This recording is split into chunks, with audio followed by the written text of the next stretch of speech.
I said, Harry, I've got a really good idea. Let's go down and fix the picture on the wall so that when I am talking to you, you can listen to me and look at me. Isn't that the way we feel?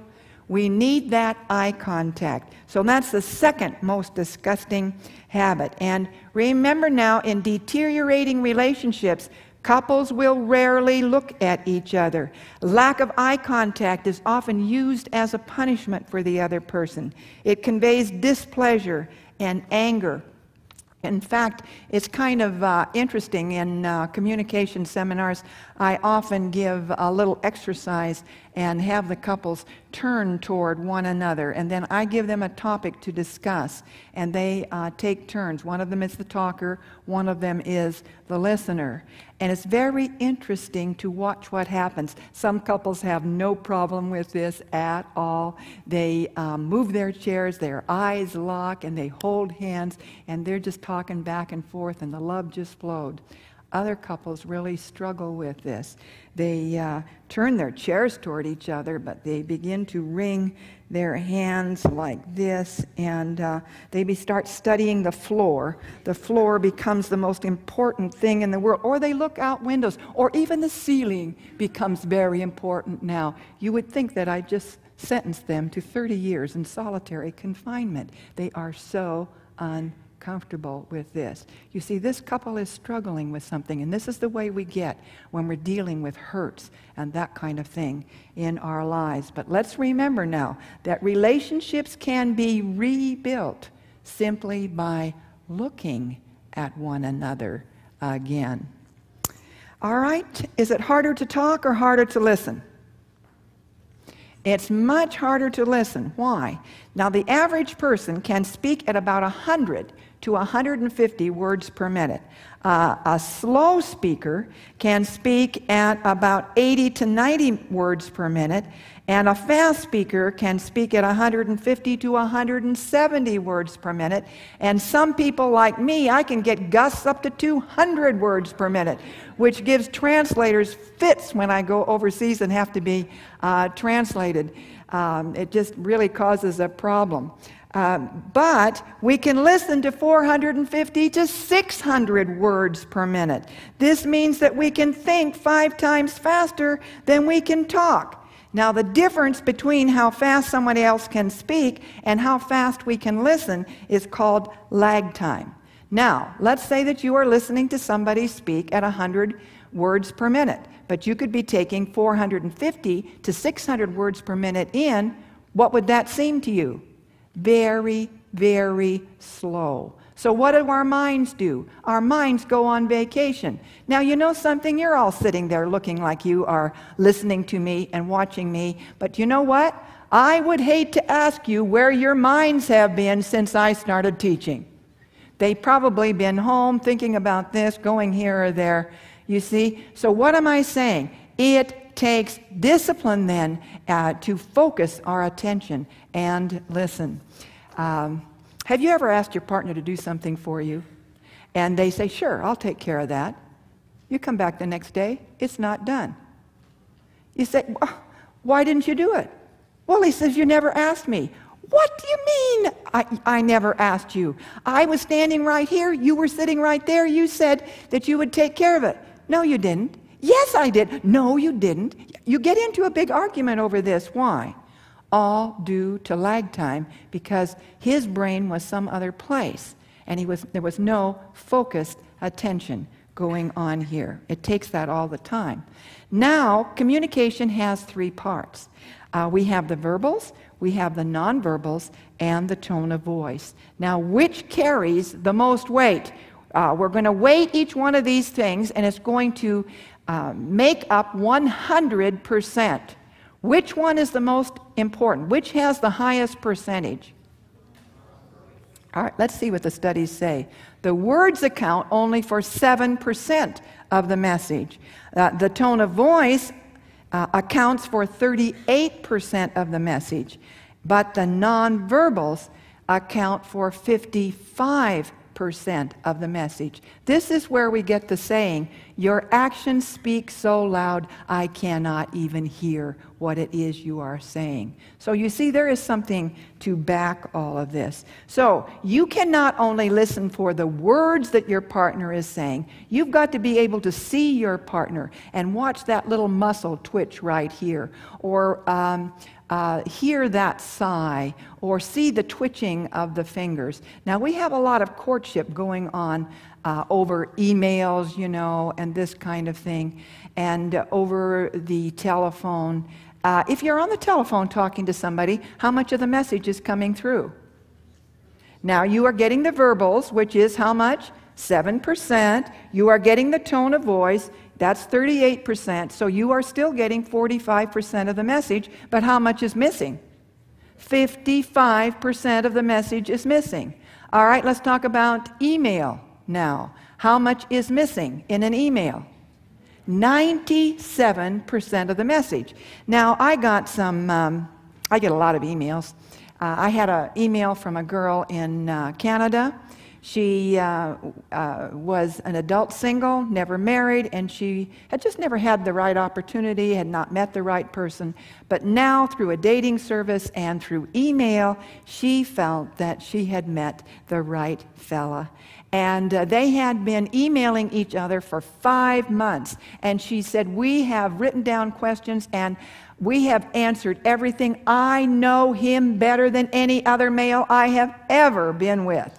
And she wanted to know what my opinion was. They had not yet met. They were planning to meet sometime soon. And they were even talking about marriage. She wanted to know what my opinion was.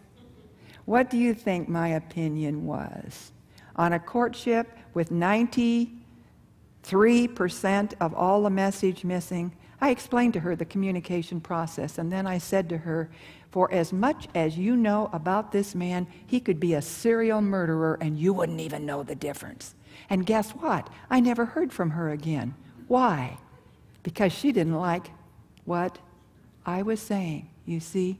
So we've got to understand this process of communication. Furthermore, we have what's called a mixed message and a congruent message. Now, a mixed message is when something is said, but your body language or tone of voice say something else.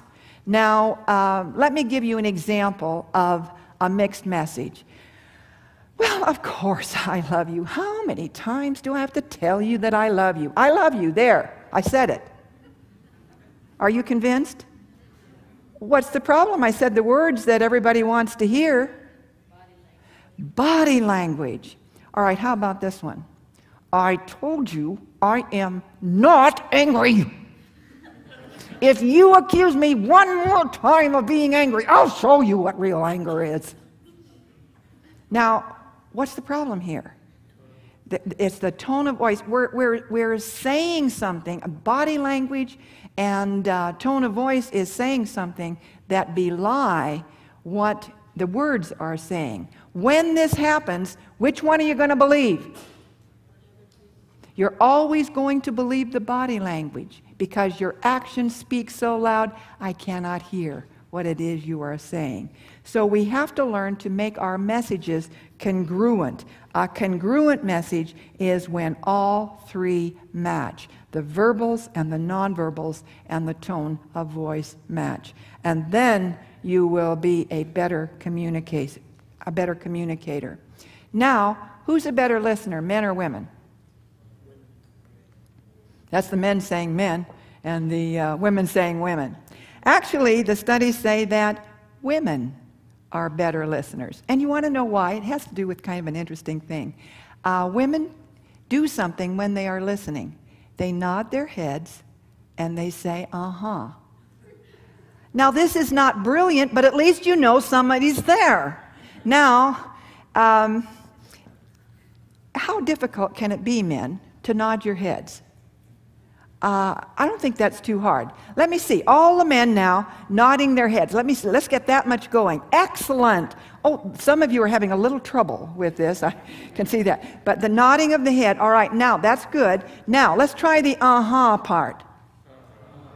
Excellent. Now, the next time your wife is talking to you, nod your head and say, uh-huh, and she will think you are wonderful. If you can add anything to that, it will help you immensely.